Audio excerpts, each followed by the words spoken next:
Everyone, this is Angel K. Lambrino from Betalat 2G1.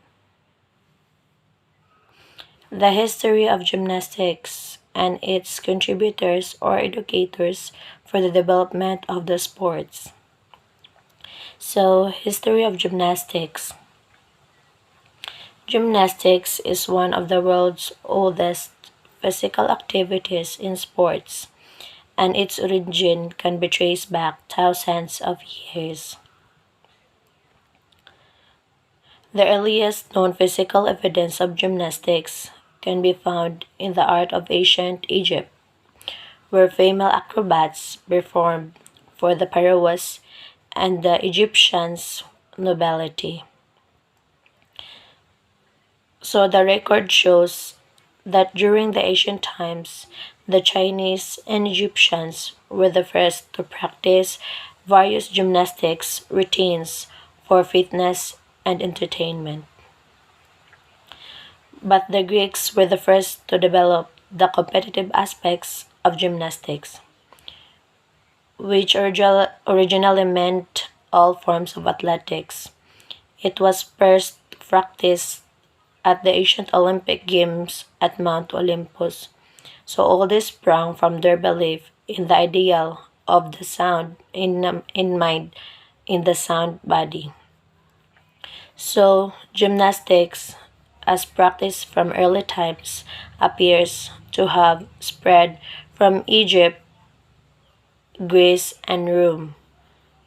By 800 before Christ, Greece and China, Persia and India were used gymnastics for military training.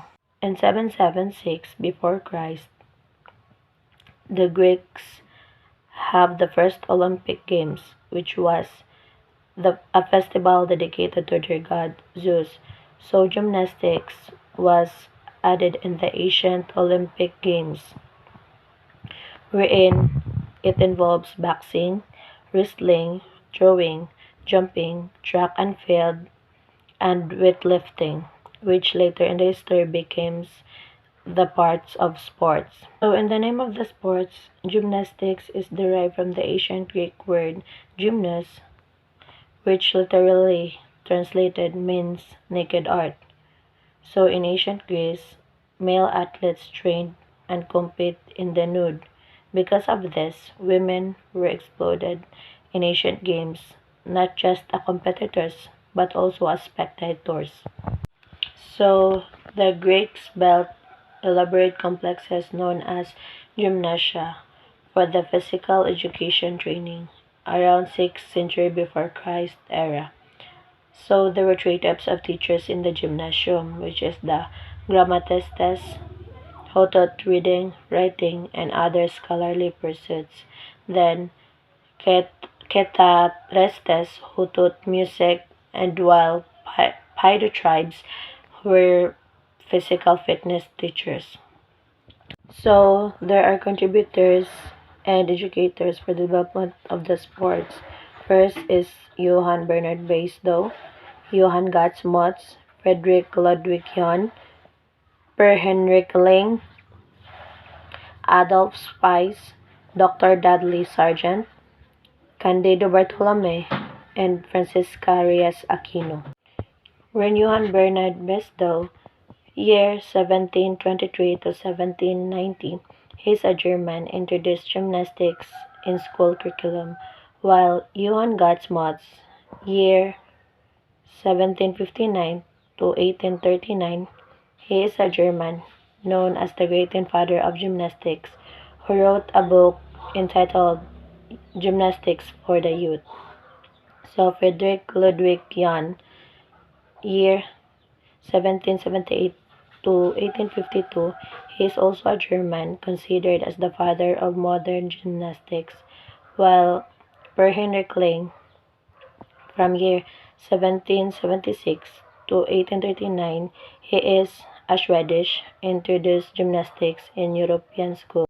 So Adolf Spies, from year 1810 to 1858, a Swiss, introduced marching and freehand exercise performed with music. Then Dr. Dudley Sargent, from year 1849, to 1924. He is an American, the first American include gymnastics in their school curriculum.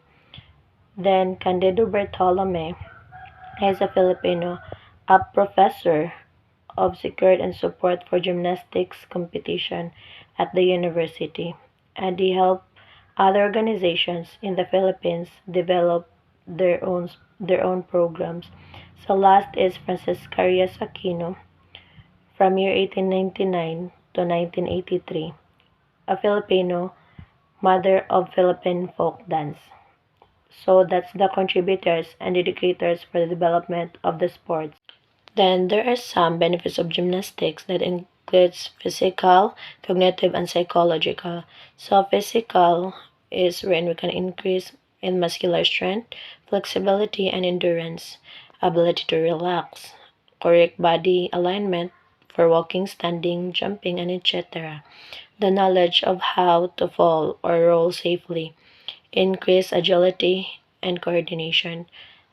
Under the cognitive is where we can be aware, which is awareness of the body, awareness of the space and where the body is in it, awareness of the relationships of, of the body parts to each others and the apparatus, awareness of the relationship with others.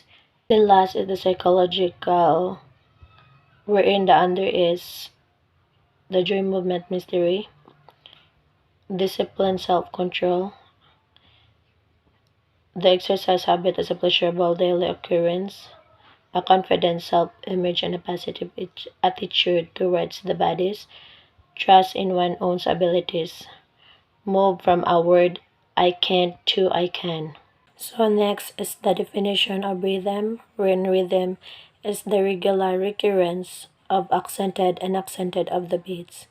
So they contribute the concept about the rhythmic fundamental and rhythmic patterns is in the field of dance. There is certain fundamental knowledge and rhythmic skills considered important for proficiency and efficiency in the bodily movements.